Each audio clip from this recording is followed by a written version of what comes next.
இப்போ இன்னொருத்தர் வர்றாரு, நான் தான் தாய் மாமான்னாரு. அது என்ன மாமாவோ தெரியல.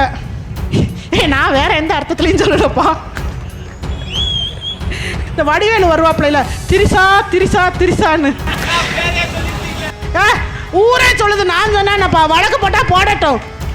அவளே போடுறா பதிவு. நான் பேசுறதுக்கு என்ன வந்துச்சு? எவனாவது ஒருத்தர் மேடை போட்டு பொம்பளைகளை கூட்டி வச்சுக்கிட்டு கட்டின பொண்டாட்டி ஒருத்தலைன்னு சொல்ற கேடு கட்டவனை இங்கதான் பாக்குறேன். அவனை தலைவண்ணு கொண்டாட ஒரு கூட்டம் வருது. இப்ப என்னன்னா புதுசு புதுசா பேர் வச்சுக்கிட்டு வராங்க. இதெல்லாம் எங்கடா ரூம் போட்டு யோசிப்பாங்கன்னா தெரியல. யார் அந்த ஸ்ட்ராட்டஜிஸ்ட், எப்படி யோசிக்கிறாங்கன்னு தெரியல. உங்கள் கனவுகளை சொல்லுங்க. நான் எதுக்கு மண்ணள்ளி போடுறதுக்கா? முன்னாடியாவது திமுக காரங்க மேல குறைஞ்சபட்ச மரியாதை இருந்துச்சு. இவங்க புரிதல் இருக்கோ இல்லையோ அந்த துண்டை மதிப்பாங்க, கொடியை மதிப்பாங்க. இப்ப இந்த கூட்டத்தை பார்த்துட்டு, அரசியல்னா என்னன்னு தெரியாத இந்த கூட்டத்தை பார்த்துட்டு இப்ப இவங்க ரேம்ப் வாக் போறது என்ன, அந்த துண்டை தூக்கி சுத்துறது என்ன? அப்போ உங்க ஒருத்தனுக்குமே மக்களை பத்தி சிந்திக்கிற எண்ணமே இல்லையாடா? அப்ப எது அரசியல்னு ரெண்டு பேரும் மறந்துட்டாங்க. இப்ப கட்சி துண்டே காத்துல பறக்குதுன்னா மக்களை பத்தின சிந்தனை எங்க பறக்கும்னு யோசிச்சு பாத்துக்கங்க. எங்கோ மனம் பறந்ததேன்னு பறந்துடும் அவ்வளவும். அவர் சொல்றாரு 6 சிலிண்டர் இலவசன்னாரு. என்ன வாய்டா கருமம் முடிச்ச வாயா தெரியல. அன்னபூர்ணி திட்டம் 6 சிலிண்டர்னா இந்த வடக்குப்பட்டி ராமசாமி கதையாக்கி விட்டேன். கடைசியில இந்த நரி உங்க கூடயே இருக்கு, அது ஊழ விட்டுச்சுன்னா உங்களுக்கு கடன் வசூலாயிருன்ற மாதிரி இவர் ஆட்சிக்கு வந்தாருன்னா உங்களுக்கு எல்லா சலுகையும் கிடைக்குன்னா இவன் கிளம்பும் போதே ரத்த காவல்லாம் வாங்குது, கடன் வசூலாகுமா ஆகாதா அப்படி மாப்பிள்ளையில. கடைசியில் என்ன ஆகுனா இவன் போற வழியில ஒவ்வொரு சம்பவமா நடக்கும் கவுண்டமணிக்கு. கடைசியில பார்த்தா வடக்குப்பட்டி ராமசாமி செத்து போயிருவாரு. நரி ஊழ விட்டதுன்னு நம்பி போனாரு. அது மாதிரி இந்த நரி ஊழ விட்டுச்சு 6 சிலிண்டர் தரேன்னு. கடைசியில உள்ள சிலிண்டர் கூட நமக்கு கிடைக்காதுன்னு சொல்ற இடத்துக்கு கொண்டு வந்து விட்டாங்க. ஒரு மாநாடு போடுறேன், ஒரு உயிர் பலி. அங்கேயே சுதாரிக்க வேண்டாமா? கூட கூப்பிட்டு அந்த பிள்ளைங்களை கூப்பிட்டு ஒழுக்கமா நடந்துக்கணும். இந்த மாதிரி கட்டவிழ்ந்து வந்தா நான் இனிமே மக்களை சந்திக்கிறதே நிப்பாட்டிடுவேன். நீங்க எந்த அளவுக்கு ஒழுக்கமா இருக்கிறீங்களோ அப்படி இருந்தாதான் நான் ஒரு இடத்துலயாவது யாருக்கிட்டையாவது அந்த பிள்ளைகளுக்கு ஒரு படிப்பினையை சொல்லியிருப்பியா? அவனை ரசிக்கிறான், அவனுடைய முட்டாள்தனத்தை ரசிக்கிறான். சைக்கோ லைட்டை போடுறியா, ஆஃப் பண்றியா? இந்த கேடு கட்ட புத்தி அதுக்கு பின்னாடி இந்த கூட்டம் ஓடுது. ஒரு நாள் அவனுக்கு புரிதல் வரும். அன்னைக்கு நீ கல்லால அவனே உன்னை அடிக்கிறானா இல்லையான்னு மட்டும் பாரு. நம்மளை எப்படி கட்டமைக்கிறாங்க இந்த ஊடகங்கள் அப்படின்னா, கூட்டணி வைக்கிற கட்சியெல்லாம் பெரிய கட்சி, அதுவும் நிறைய கட்சியை சேர்த்துக்கிட்டா அது ரொம்ப பெரிய கட்சி, அவங்களுக்கு தான் வெற்றி வாய்ப்பு இருக்கு அப்படின்னு. நல்லா ஓடுற பஸ்ஸை ஓட்டுறதுக்கு ஒரு டிரைவர் போதும். ஓட்ட பஸ் ஓடாது, அங்க டிரைவர் உக்காந்துருப்பாரு, பின்னாடி 10 பேர் சேர்ந்து தள்ளுவாங்க. பாத்துருக்கீங்களா? எத்தனை பேர் அந்த நல்ல பஸ்ல ஏறதுக்கு தயாரா இருப்பீங்க? நாங்க பேருந்து விடுறோம், எங்க பேருந்து நல்ல கண்டிஷன்ல இருக்கு, எங்க டிரைவர் கை வச்சா போதும் ஜெட்டு வேகத்துல போற இடத்துக்கு பாதுகாப்பா போய் சேர்ந்துட முடியும், நாங்க உத்தரவாதம் தர்றோம். தனிச்சு நிக்கிற நாம் தமிழர் கட்சி. உங்களுக்கு புரியணும் இல்லையா? கூட்டணிக்கும் தனிச்சு நிக்கிறதுக்கும் உள்ள வித்தியாசம். இப்ப அந்த உட்கார்ந்து இருக்கிறவருக்கு அந்த வண்டி ஓடாதுன்னு தெரியும், ஏற்கனவே கை காலெல்லாம் நடுங்கிட்டு இருக்கு. அவர் எதை நம்பி அங்க உட்கார்ந்து இருக்காருன்னா, பின்னாடி ஒரு 11 பேர் வச்சிருக்கேன், முன்னாடி 8 பேர் 7 பேர் இருந்தா 11 பேர் 14 பேர் இருந்தா இன்னும் வந்தாலும் சேர்த்துக்குருவோம். ஏன்னா தள்ளுனா வேகமா போகும். இப்ப புரியுதா ஏன் கூட்டணின்னு? இவங்க தள்ளுனா தான் அந்த வண்டி மூவ் ஆகும். இப்ப இந்த வண்டியில யாராவது ஏறுவீங்களா? டயத்துக்கு போக முடியுமா? முடியாது. பார்த்த உடனே கண்டுபிடிச்சிருவீங்களா? வண்டி ஓட்ட வண்டிப்பா, இது கதைக்காகாது. இதுதான் திமுக. அடுத்தது இதேதான். மாற்றுங்கிறது திமுக அதிமுக எல்லாம் பெரிய வித்தியாசம் எல்லாம் ஒண்ணு இல்ல. இதேதான் அங்க அப்படியே ஸ்லைட்டா திரும்பினீங்கன்னா மறு வச்சவே மறு வைக்காத வேண்ட மாதிரி அந்த பஸ்ஸும் ஓடாது.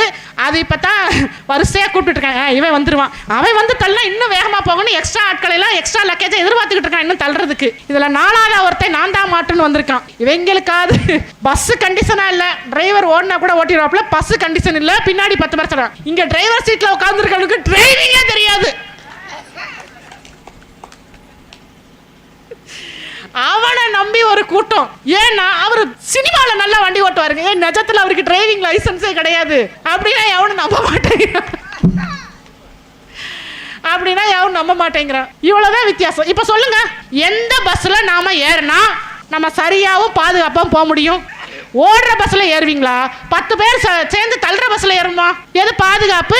எந்த வண்டி நல்ல கண்டிஷன்ல இருக்கு? தள்ளுற பஸ் அது 4-8 நகருமா நமக்கு தெரியாது. அதனாலதான் தமிழ்நாடு சுதந்திரம் அடைந்து இத்தனை ஆண்டுகளுக்கு பிறகும் ஏன் பின்னோக்கி இருக்கிறதுனா இதான் காரணம். எங்க ஐயா அதுல மேடை ஏறிட்டாருன்னா எங்க ஐயா ஸ்டாலின் பேசுற பேச்சுக்கெல்லாம் அளவே இல்லை. பார்த்துருப்பீங்களே திருச்சி மாநாட்டில் எங்க ஐயா அப்படி சிரிச்சு சிரிச்சு பேசிக்கிட்டு இருந்தத. அதுல ஒரு சொல்ற, திருச்சி என்றால் என்னவென்று தெரியுமா? திருப்பம். எங்க இருந்து திருப்பம்? யாருக்கு திருப்பம்? எங்க ஆட்சி எப்படி இருக்குங்கிறதுக்கு ஒரு சின்ன உதாரணம் இந்த மேடை தான்.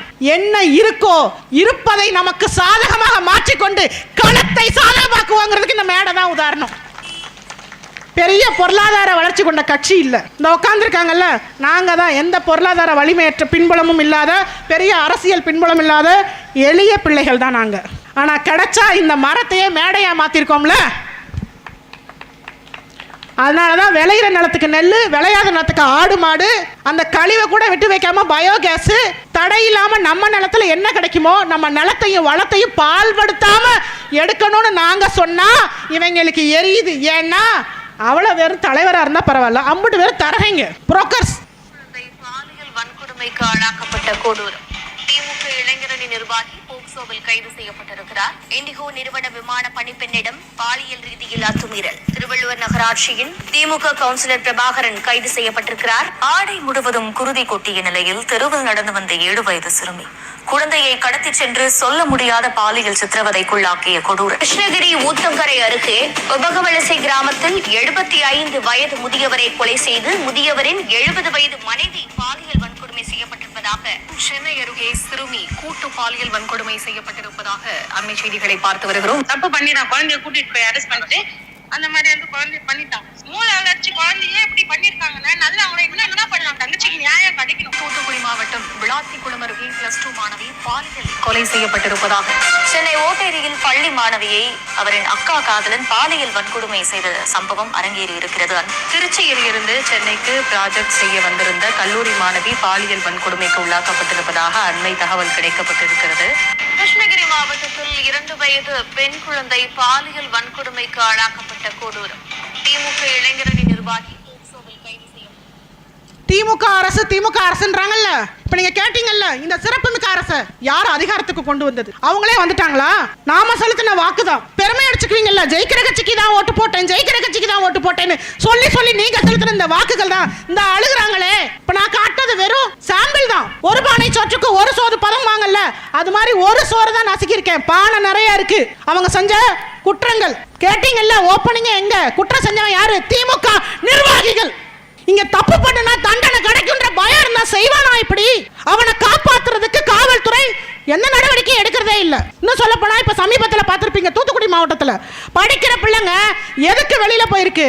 வீட்டுல கழிவறை வசதி கூட இல்ல. இந்த நாடு இவர் சொல்வார்ல, தமிழ்நாடு மொத்த நாடும் தலைகுனியும், மொத்த நாடும் தலைகுனியணும். கழிவறை வசதி இல்லாம அந்த புள்ள ஓரமா ஒதுங்க போயிருக்கு. ஆள் நடமாட்டம் இல்லாத இடமா தானே தேடி போகுங்க. உண்மையா இல்லையா? அந்த புள்ள 17 வயசு பிள்ளைய சங்கிலே ஏறி மிதிச்சிருக்கான். வெறி பிடிச்ச மிருகம். ஓட்டு போடும் போது இதெல்லாம் நினைச்சு பாருங்க. எங்கேயோ விளாத்திக்குளத்துல, எங்கேயோ தூத்துக்குடியில, எங்கேயோ கிருஷ்ணகிரியில இல்ல.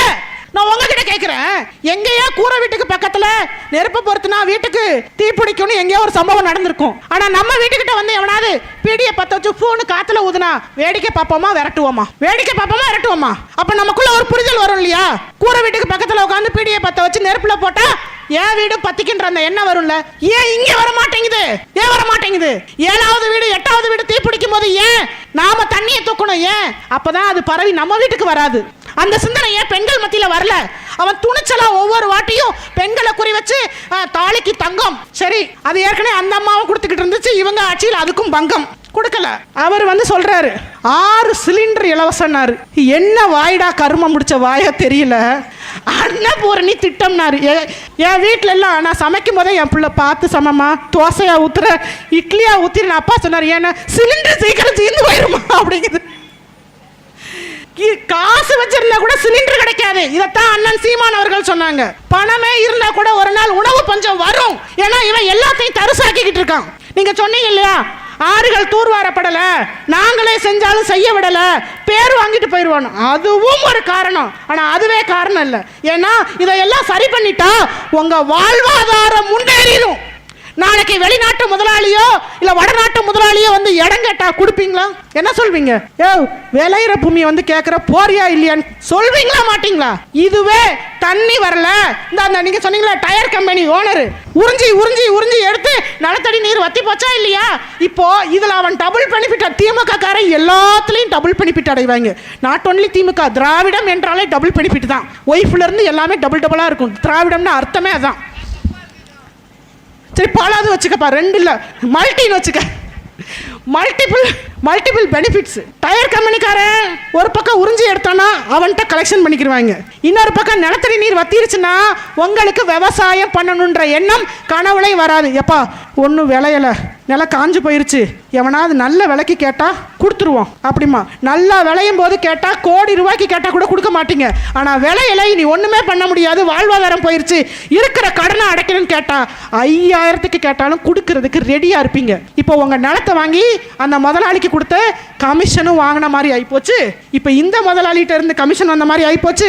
இப்படி டபுள் பெனிஃபிட் அடைஞ்சிட்டு உங்களுக்கு கேவலம் மாதம் 1000 ரூபா தந்துட்டு இதை பேசுகிற எங்களை கீழே விமர்சனம் பண்ணுவோம். பார்த்தீர்களா, நாம் தமிழர் கட்சியை பெண்களுக்கு கொடுக்கிற 1000 ரூபாயை கேவலமாக பேசுறேன். ஆமாட்டா, கேவலமாக தான் பேசுவேன், கேவலமாக தான் பேசுவேன். கோயில் வாசல்ல உட்கார்ந்து இருக்கிறவனுக்கு சாப்பிடுறதுக்கு பணம் இல்லைன்னு சொல்லி காசு கொடுக்குறோமே, அதுக்கு பேர் என்ன? அப்ப 1000 ரூபாய் எதுக்கு எனக்கு கொடுக்குற? எதுக்கு கொடுக்குற? எதுக்கு 1000 ரூபாய் கொடுக்குற? ஏய், வேலை பார்த்துட்டு சம்பளம் இல்லைன்னு போராடுறான்ல, அவனுக்கு நீ ஏன் சம்பளம் கொடுக்கல? நான் கேட்கல. ரோட்ல இறங்கி யாரும் எனக்கு 1000 ரூபாய் கொடு, 2000 ரூபாய் கொடு, இந்த 3வது ஒருத்த வந்திருக்கானே அவன்கிட்ட போய் ஐயா நீ வந்தா 2500 ஓவரா கொடுன்னு யாரும் கேட்கல. என்ன தரீங்க இதெல்லாம்? ஏன் தரீங்க? எதுக்கு தரீங்க? சரி, இந்த காசை எங்க இருந்து எடுத்து கொடுப்ப? உங்க அப்பா அத்தா சேர்த்து வச்ச காசா அதுல இருந்து எடுத்து கொடுக்குறீங்களா? ஏன் அவ்வளவு பேரும் ஊழல் கேள்வியில இங்கதான் பேசுவாங்க. அம்பிட்டு பேரும் நாங்க அடிச்சா கில்லி தெரியுமா? நாங்க வந்து அடித்தார் கில்லி அதிர்ந்தது டெல்லிமா. எப்படின்னா போய் பட்டார்னு காலில் விழுகிறோம், அந்த விழுகிற சத்தத்துல டெல்லி அதிர்ந்துருச்சு. அதைத்தாவே இங்க வந்து உருட்டிக்கிட்டு திரியிறாங்க. என்ன வேணாலும் பொய் சொல்லலாம், நடிக்கலாம், அதை தான் நம்புறீங்க. எனக்கு இவ்வளவு காலம் நம்ம ஏன் ஜெயிக்கலன்ற விடையே இந்த இப்போ ஒரு கூட்டம் வந்திருக்குல்ல, இதை பார்த்ததுக்கு அப்புறம் தான் எனக்கே தெரிஞ்சு, ஏய் ஊருக்குள்ள இம்புட்டு பேரு அரை மண்டலம் 3/4 மண்டலமா இருந்திருக்காங்க. இதுல நம்ம 8% வந்ததே பெரிய விஷயம். இப்ப நம்ம வந்து தூங்குறவனை எழுப்பல, கோமால இருக்கிறவங்களை தான் எழுப்பி எழுப்பி எழுப்பி எழுப்பி இது பல வருஷம் கோமா. எவனாவது ஒருத்தர் மேடை போட்டு பொம்பளைகளை கூட்டி வச்சுக்கிட்டு கட்டின பொண்டாட்டி ஒருத்தலைன்னு சொல்ற கேடு கட்டவனை இங்கதாயா பாக்குறேன். அவனை தலைவண்ண கொண்டாட ஒரு கூட்டம் வருது. இதுல இவரு நாங்கள் எம்ஜிஆர் ஆட்சியை தருவோம், எம்ஜிஆர் மாதிரி. எம்ஜிஆர் என்ன உலக மகா உத்தமனாயா? நிறைய பேர் இதே மாதிரி இன்னைக்கு எப்படி இந்த விஜய்க்கு பின்னாடி ஒரு கூட்டம் இருக்கோ, இதே 1.0 வெர்ஷன் தான் அந்த எம்ஜிஆருக்கு பின்னாடி இருந்த ஒரு கூட்டம். இது 2.0 விஜய்க்கு பின்னாடி தெரிகிறது. அப்படி தெரியும்ல, நீங்க படத்துல பார்த்திருப்பீங்களா, அங்க சண்டை போட்டா இங்க இருந்து கத்தி எடுத்து திரையில அடிக்கிற கூட்டம் இது. திரை கிழிஞ்சிரும், படம் ஓடாதுன்னு கூட தெரியாது. சிந்தனையற்ற கூட்டத்தை தான் சினிமா உருவாக்கி இருக்கு. ஆனா சினிமாவோட நோக்கம் என்ன தெரியுமா? எங்க ஆரம்பிச்சாங்கன்னா சுதந்திர போராட்டம் நடக்கும்போது பல சுதந்திர போராட்ட கருத்துக்களை மக்கள் நம்ம தான் களத்தில் இறங்கி போராடணுங்கிற ஆக்ரோஷமான கருத்துக்களை விதைக்கிறதுக்கு சினிமா ஒரு கருவியா, ஆகச்சிறந்த கருவியா ஒரு காலத்தில் இருந்திருக்கு. ஆனால் எம்ஜிஆர் மாதிரி ஆட்கள் வந்ததுக்கு அப்புறம் தான் இந்த மாதிரியான வித்தைகள் சித்து விளையாட்டுகள்லாம் ஆரம்பிச்சாங்க. முட்டாள்தனமான ஒரு கூட்டத்தை உருவாக்குனாங்க. ஏன்னா உங்களுக்கு இந்த மண்ணில் யாருமே நல்லது பண்ணலை, அதுக்கு இடையில 1000 கெடுதல் பண்ணிட்டு போகிற போக்கில் யாராவது ஒரு நல்லது செஞ்சா கூட அதை செஞ்சவன் உங்களுக்கு அப்படியே பகவானா தெரிஞ்சான். அப்படிதான் எம்ஜிஆரும். கருணாநிதிக்கு கொஞ்சம் சளைக்காத ஆள் தான் எம்ஜிஆர். நீங்கள் தான் காலத்துக்கும் அவரை தலையில் தூக்கி இந்த கூட்டம் கொண்டாடுதில்ல, உங்கள் வாரிசுக தானே. அப்புறம் இவங்க எப்படி இருப்பாங்க? நீங்கள் அன்னைக்கு எம்ஜிஆர் பின்னாடி போனீங்க, இவங்க இன்னைக்கு விஜய் பின்னாடி போகிறாங்க, அவ்வளோதான் வித்தியாசம். அது 1.0, இது 2.1. மொத்தத்தில் ஓன்னு இருக்க வேண்டியதெல்லாம் ஓன்னு இருக்கும்.